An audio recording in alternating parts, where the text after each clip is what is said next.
Emily never expected anything unusual to happen that Thursday morning.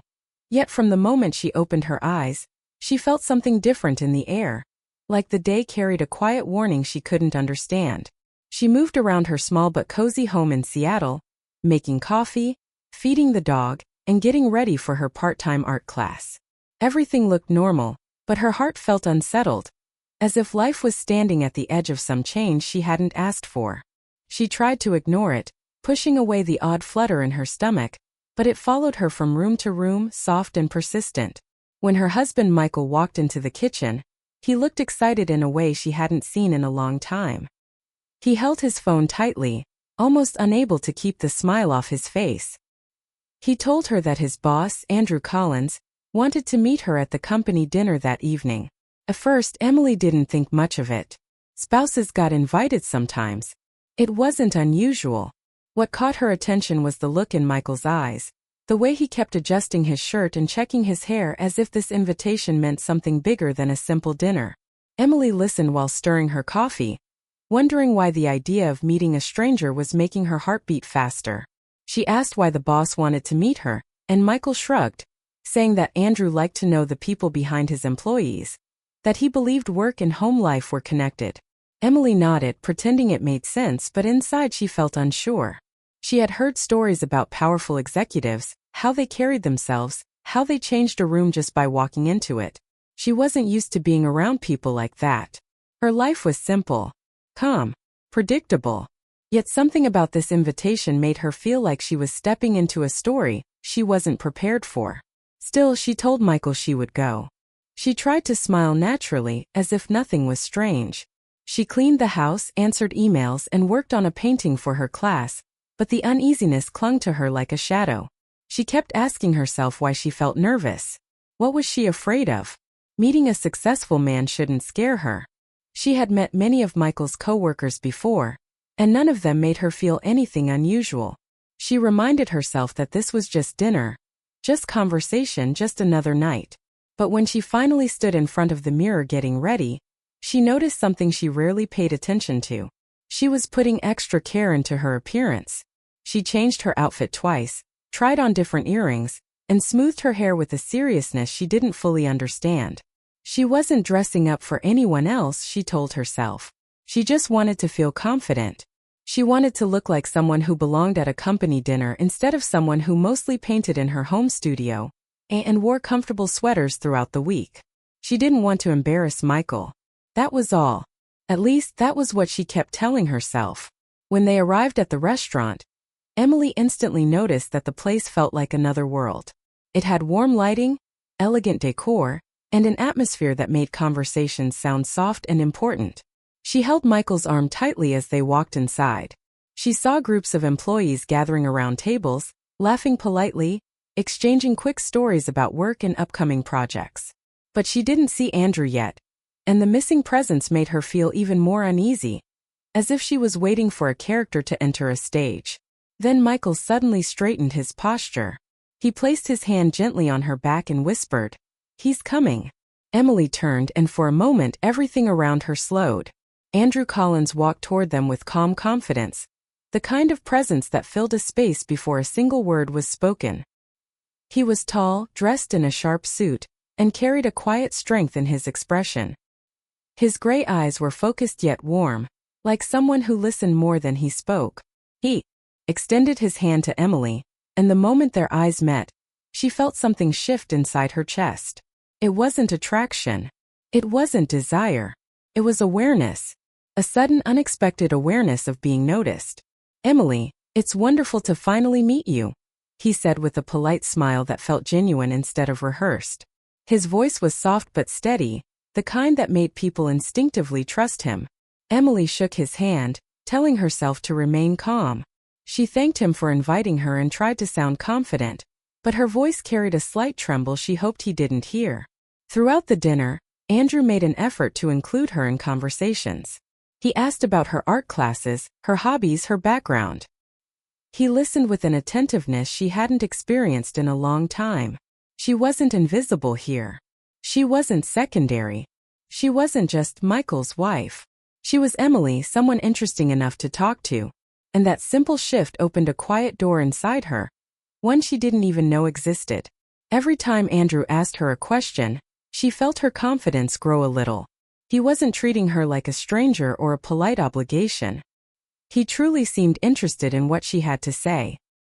He spoke calmly with thoughtful pauses, as if choosing his words carefully.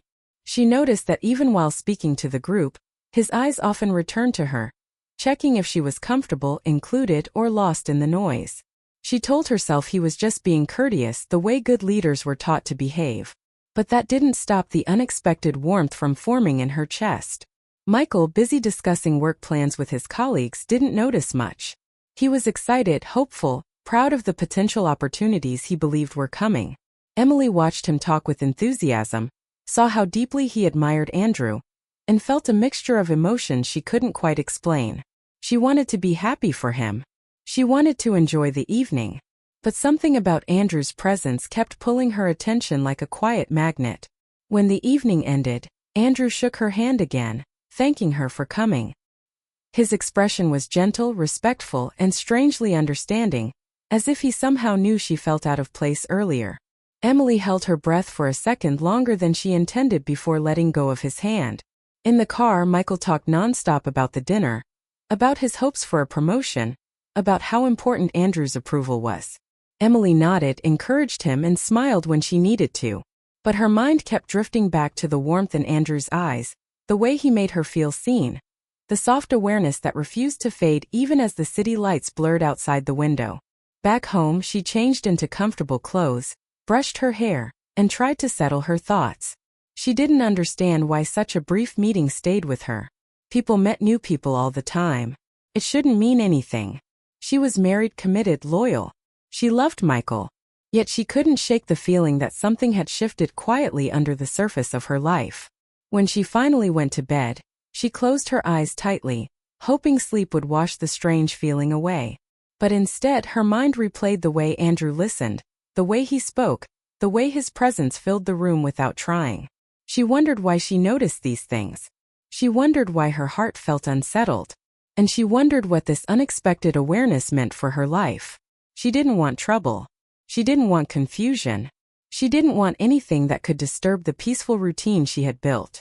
But sometimes life introduces a moment, a single moment, that opens a new chapter without warning. And that night, Emily realized she had stepped into something she didn't understand yet. She didn't know what it was. She didn't know what it meant. She only knew that her story with Andrew had just begun, long before she realized she was part of it. The next 2 weeks passed faster than Emily expected, filled with ordinary routines that helped her forget the strange feelings she carried after the dinner. She tried to focus on her art class, her home, and her small tasks, telling herself that everything was normal again. Yet deep inside, she knew something had changed, even if she didn't want to admit it. Every time she remembered Andrew's calm voice or the way his eyes held quiet understanding, she felt a small flutter she didn't know how to control. She pushed it away, telling herself she was overthinking everything. She loved her husband. Her life was steady. She had no space for confusion. Everything stayed quiet until one Thursday afternoon when Michael rushed into the kitchen looking stressed and breathless. His phone kept buzzing, and he didn't even stop to take off his shoes. He explained that he had to leave for a sudden business trip to San Diego because a new contract had gone wrong. He said the company needed him urgently. Emily stood frozen for a moment, surprised by how quickly everything changed. She asked how long he would be gone, but he couldn't give a proper answer. He only said it might be a few days, maybe more. He packed quickly, barely pausing to breathe. Emily helped him fold his shirts and gather documents, trying to stay calm, though her heart felt heavy. She hated sudden changes. She hated goodbyes. When he finally hugged her before stepping out the door, she held him tightly, hoping the moment would slow down. But he was already thinking about the problems at work, already distracted, already somewhere else. He promised to call as soon as he landed, then rushed to his car, leaving the house strangely quiet. After he left, the silence settled into every corner of the home, thick and uncomfortable. Emily tried to distract herself by cleaning the kitchen, organizing cabinets, and starting a painting she had been avoiding. But nothing helped. She felt lonely in a way she hadn't felt in years, and she didn't know why it bothered her so much. She should be used to Michael being busy. He had always thrown himself into work. But this time felt different. This time the distance between them felt heavier. When the doorbell rang that evening, Emily felt a spark of hope, thinking maybe Michael had forgotten something and returned for a moment. She rushed to the door but froze when she opened it. Andrew stood in front of her, holding a folder and an apologetic smile that softened his usually composed expression. He greeted her gently, explaining that Michael had asked him to drop off the project documents before leaving for the airport. Emily nodded, surprised and unsure of how to react. She stepped aside to let him in because it felt polite, though her heart pounded in nervous beats she didn't want to acknowledge. She told herself it was just a quick visit. Nothing more. Just work. But the moment Andrew stepped inside, something shifted. The air felt different, as if the house suddenly held a guest it wasn't used to hosting. Andrew looked around her living room with a soft, curious expression, not judging, just observing. His gaze landed on her paintings hung along the wall, and he smiled, impressed. "These are yours?" he asked, walking closer to one of the canvases. Emily nodded shyly, feeling a sudden rush of warmth in her cheeks. She wasn't used to people paying attention to her work, especially not someone so composed and accomplished. Andrew complimented her unique style, saying her colors carried emotion.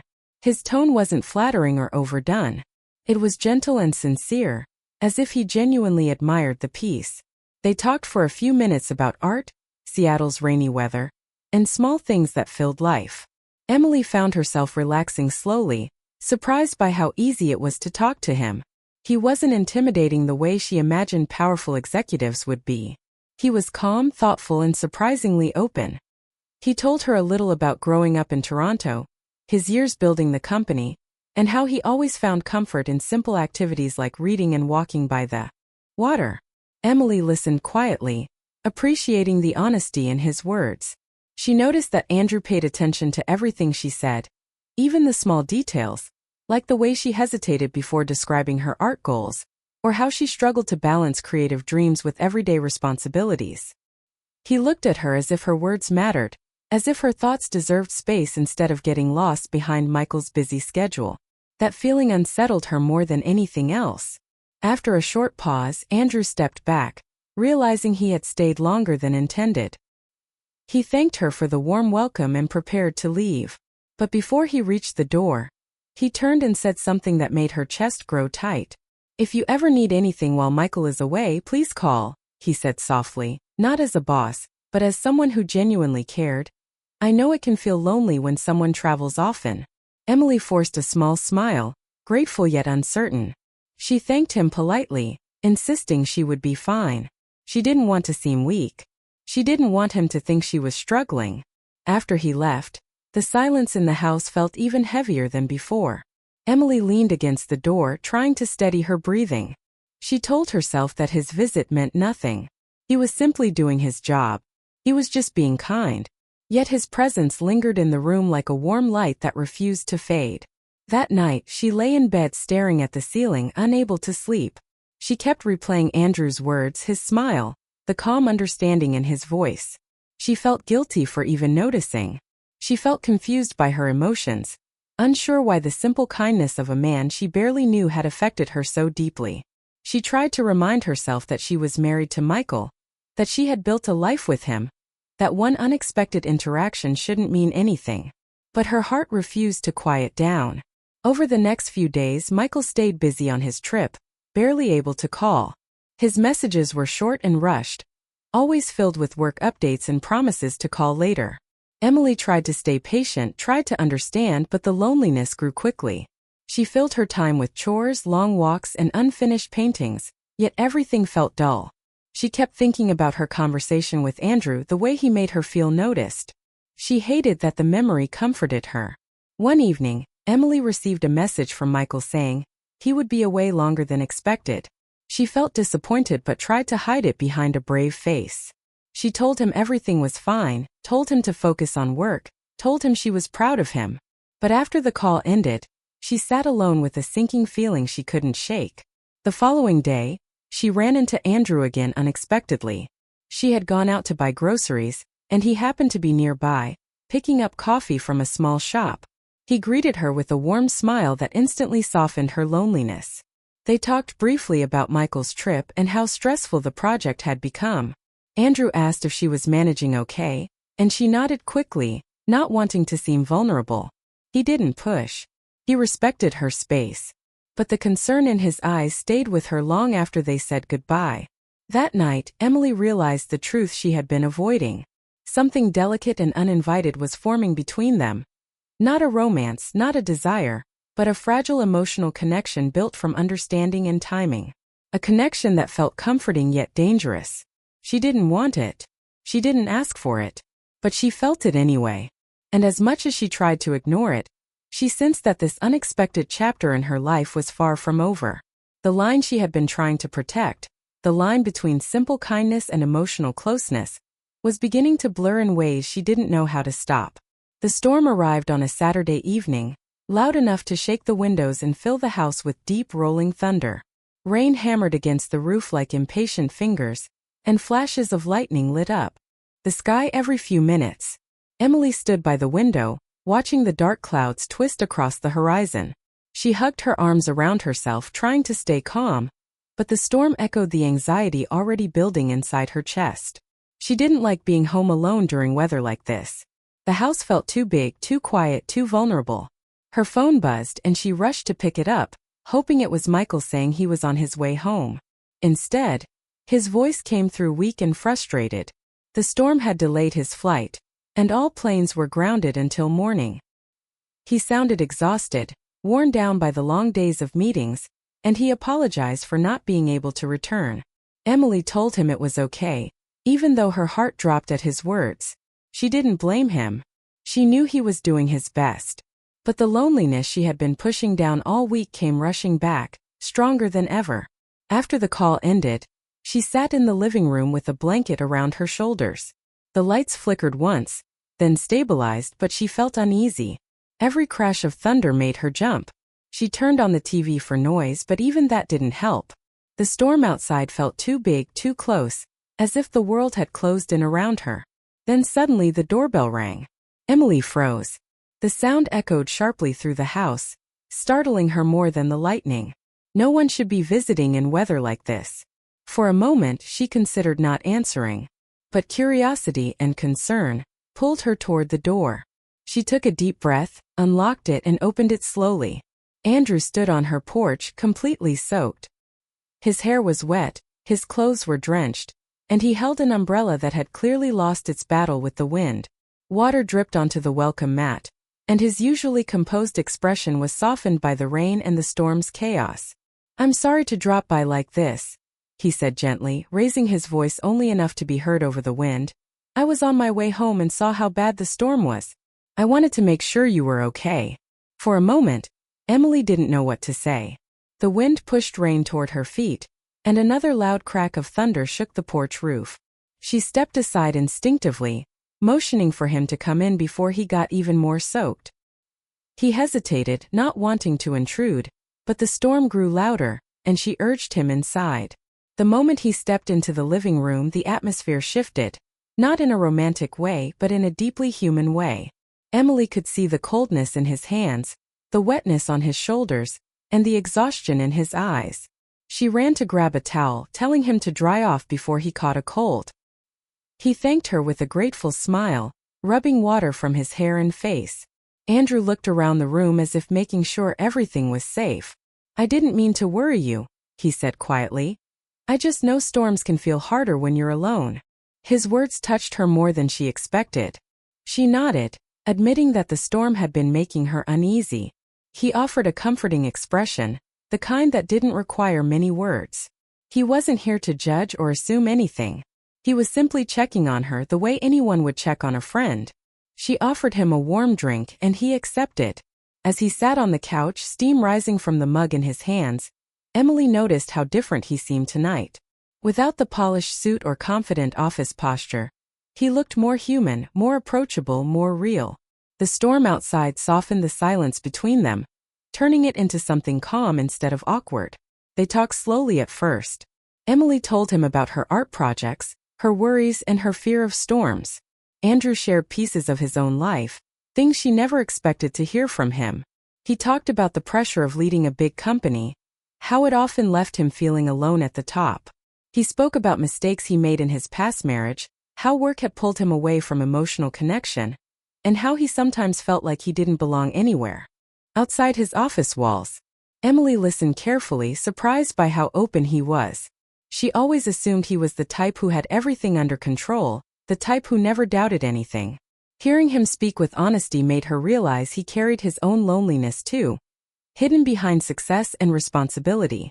The storm kept growing louder, but instead of feeling frightened, Emily felt strangely comforted by his presence. She didn't feel alone anymore. She didn't feel forgotten. She didn't feel invisible. For the first time in a long time, someone was sitting across from her, fully present, listening without distraction. But even in that quiet connection, she felt a flicker of fear, not of Andrew but of the growing warmth inside her chest. She respected him. She admired him. But she also knew she was married. She knew she had boundaries she couldn't cross, not even emotionally. As the conversation deepened, Emily noticed Andrew watching her with a look she didn't recognize. Not romantic, not longing, just understanding. A gentle, patient understanding that made her feel exposed. She looked away, unsure of what to do. She didn't want him to misunderstand her silence. She didn't want to give the wrong impression. After a moment, Andrew placed his mug on the table and stood up, giving her space. "I should go," he said softly. "I didn't mean to stay this long. I just wanted to check on you." Lightning flashed again, lighting up his worried expression. Emily hesitated. The storm was still raging outside. She didn't want him to drive in dangerous conditions. She suggested he wait a little longer, at least until the worst of the wind passed. He agreed, but only if she felt comfortable with it. She nodded, appreciating his respectfulness. They stood near the window watching the storm, both quiet, both lost in their own thoughts. Emily felt a small ache in her chest. An ache she didn't want to acknowledge. She knew she needed to be careful. She knew this moment mattered. It wasn't about closeness or attraction. It was about the emotional weight inside her heart, the confusion she had been avoiding for days. After several minutes, Andrew broke the silence. "You care deeply for Michael," he said gently. "Anyone can see that." Emily swallowed hard. "I do. I really do," she whispered. Andrew nodded. "Then don't let this, whatever this moment is, confuse you. I don't want to complicate your life." His words hit her like a wave of relief and sadness mixed together. He understood. He wasn't here to take anything from her. He wasn't here to cross a line. He was just a man offering kindness during a storm, nothing more. When the rain finally softened, Andrew took his coat, thanked her again, and headed toward the door. Before leaving, he paused and offered one last gentle smile. "You're stronger than you think," he said. "Don't forget that." When he stepped out into the storm, Emily closed the door and leaned against it, letting out a long, shaky breath. Tears filled her eyes, not because of Andrew, but because of everything she had been holding inside. Loneliness, gratitude, confusion, fear, and longing all tangled together in her chest. She walked to her bedroom and sat on the edge of the bed, finally understanding something she had been avoiding. This wasn't a story about falling for someone else. It was a story about rediscovering something she had lost inside herself. Her sense of worth, her identity, her emotional voice. When Michael returned the next day, tired but happy to be home, Emily hugged him with a stronger grip than usual. She realized she needed to talk to him, to share her heart, to rebuild the emotional closeness they had slowly lost. Not because of Andrew, but because of what she learned about herself. Andrew became a quiet chapter in her life. A reminder, not a temptation. A reminder that she deserved to be heard, seen, and understood. A reminder that relationships needed care, attention, and truth. And as Emily looked at Michael with renewed honesty, she knew her marriage still had a chance. She knew she could heal the distance between them. She knew the storm had changed her, but in a way that brought her back to the person she wanted to be. She finally understood that the most unexpected stories are the ones that make people grow, even when they begin in moments of loneliness. And hers was one she would never forget.